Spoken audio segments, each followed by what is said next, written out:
Oh, the humanity. You know, Toto, the boy who cried wolf, I don't think you really want that smoke. Not with Maximilian Verstappen, for some say soon to be 5-time champion. To set the table for context, lest we forget at Singapore, Max Verstappen went off F-bombs, expletives, colourful language, etc, etc. Here's what he had to say then, verbatim. We went into qualifying and I knew that the car was fudged, and he did not say fudged, you'll recall. Excuse me for the language, but come on, what are we? 5-year-olds, 6-year-olds, even if you are a 5-year-old or a 6-year-old, even if they are watching, they will eventually swear anyway.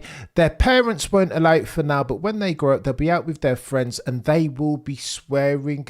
That's Max Verstappen talking his very unique brand of truth. And I don't disagree with him, but this was the kickoff of swearing expletive language gate, were it not? Lest you forget, only a couple of weeks later, Charles Leclerc, aka modern day Jean Lazy, he dropped the exact same word, apologised immediately, expressed remorse, and was forgiven for the most part. Cheeky punitive fine, no community service. And why does that make any sense? Why does that even matter? Because that's what Max Verstappen got. Community service, had to go to Rwanda and find himself with some kids talking about racing. And Max Verstappen said, for what it's worth, that he enjoyed doing that community service, but there is inconsistency as always as far as the FIA's activities. Why can one swear and then the other swear and them get not even get the same penalty? Make this make sense? Shortly thereafter, of course, it was chaos between the GPDA and the FIA, consistently inconsistent settings. But again, as far as the FIA, what else would you expect at this point, if not consistent, inconsistent, incompetence too? Transpondergate, how can they even not tell whether there's a full start on the behalf of Lando Norris and Checo Perez? Again, what would we expect at this stage? But the saga continues. Toto, the boy who cried wolf, came out and responded to expletive gate. Here's what he had to say, and I quote, "So I have my conflicts with Mohammed Ben Sulayem, president of the FIA, the regulatory body, suffering, of course, with not insubstantial regulatory capture. But I digress. But in that instance," says Toto Wolff, "the drivers, all of the drivers are role models. They are on air and they are entitled and they are empowered." Wolff continues, "I have a 7-year-old that go-karts and that watches everything, all the F1. It is the first time a few months ago that my 5-year-old, he'd said, 'What the fudge?' Echoing the sentiments of one Maximilian Verstappen and modern day Jean Lazy. Where did you hear that from?" I asked. My 5-year-old, or my 7-year-old even, Toto Wolff continues, responded that he heard it from F1 drivers. Oh, the humanity. I don't know where I stand on this. With a 4-year-old myself, I would be aggrieved if indeed he heard the F-bomb on TV. But what are you going to do? We can't do the F1 snowflakery thing, can we? Because as F1 fans, we want to be as close to it as possible. Of course, we want the producers to bleep it out, but every once in a while, something will get through. We saw this with Ted Kravitz on the Notebook and the Sky F1 broadcast, did we not? It happens. What are you gonna do? Indeed, if I'm not a fan, a naysayer of F1 snowflakery, then I would argue to Toto, the boy who cried wolf, get over yourself. If indeed there's going to be swearing on F1 and you don't want your 7-year-old to watch, then don't let them watch, per Maximilian Verstappen. But today, Max has gone in tongue-in-cheek settings, 4D chess settings, as far as his very unique brand of F1 banter. Here's what he said when racing with his sim racing team Red Line. Max Verstappen and his mates started cracking jokes, of course, at the altar of Toto, the boy who cried wolf. Phil, one of his teammates, swore during the stream, said bull feathers, not bull feathers, bullish is what they said. But again, your boy Cameron doesn't like to drop a cheeky expletive, not unless absolutely necessary. Max responded, "Don't worry though, chap. The drivers, they all say bad words." To which his friend responded, "You know what, you're right, to be fair.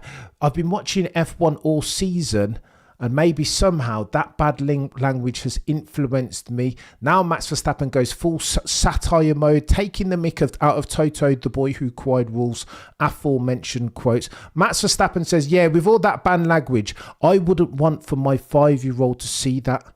It's disgusting, really. Yep, should have been banned.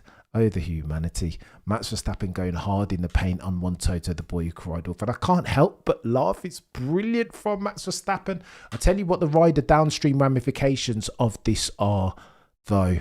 Toto desperately wants to sign himself Maximilian Verstappen, forcing to be 5-time champion. Man who many F1 aficionados, insiders up and down the paddock say has anywhere between 2 and 3/10 on the rest of the field. Man who Toto Wolff said that Red Bull aren't winning races anymore last year. It is all Max Verstappen. He is the contributant as far as those race wins.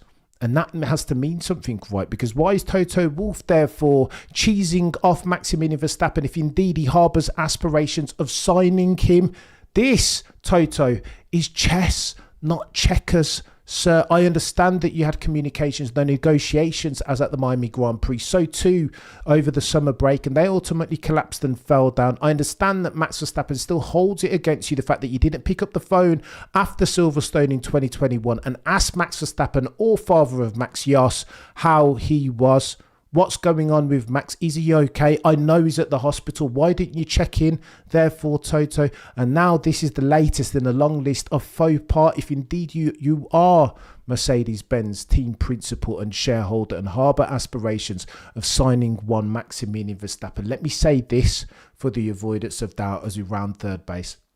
I understand where Toto, as a father, I get where Toto, the boy who cried wolf, is coming. I understand it. I don't want F-bombs, but I listen to music every single day that has colourful language in it, expletives. What I don't want to do is lean into the F1 snowflakery way of living that people will swear all the bloody time. This is the truth. It happens in the world. This is adulthood, and ultimately I want to raise a child. Far be it for me to proselytize Toto and tell him the way he should raise his kid.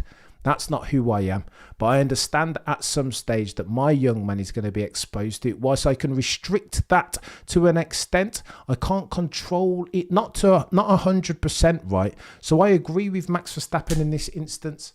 I mean, what are you going to do? He should have been banned, he says, rather tongue-in-cheek, that sort of language out of F1 drivers, chariots of fire setting, driving 1,000 brake horsepower machines at 100 gazillion miles an hour. I mean, what else do you expect from these men and women? Of course they're going to swear. Max Verstappen was upset. The car wasn't handling. It was understeer settings. Inertia valve no longer, allegedly. So, of course, Max Verstappen's going to come out and drop some F-bombs. What do you expect from F1 drivers who are indeed risking their life each and every single race weekend? Lest we forget, it's kicking off in real time as these drivers and team principals are circling the wagons, peering across the fence at each other, even as we head into a gangbuster season, one of the best ever by all accounts, potentially into 2025. War Maximilian Verstappen, Toto the boy who cried wolf, take 2 seats, sir. Expletive gate. What are we talking about here? Go away, Toto. Do you know what I mean? Haven't you got better things to do? Bigger fires, brighter, hotter fires to put out as an example to build yourself a car capable of winning races and therefore championships. The etymology, the origin story of Toto, the boy who cried wolf, is that you've been promising all this stuff all this time, and yet and still you have done nothing. Lewis Hamilton is no longer there. The promise of the 8th is gone, never to be fulfilled. That train has left the station. And Maximilian Verstappen, for some say soon to be 5-time champion, is only rubbing salt into the wound. How, ladies and gentlemen, do you like yourself some F1?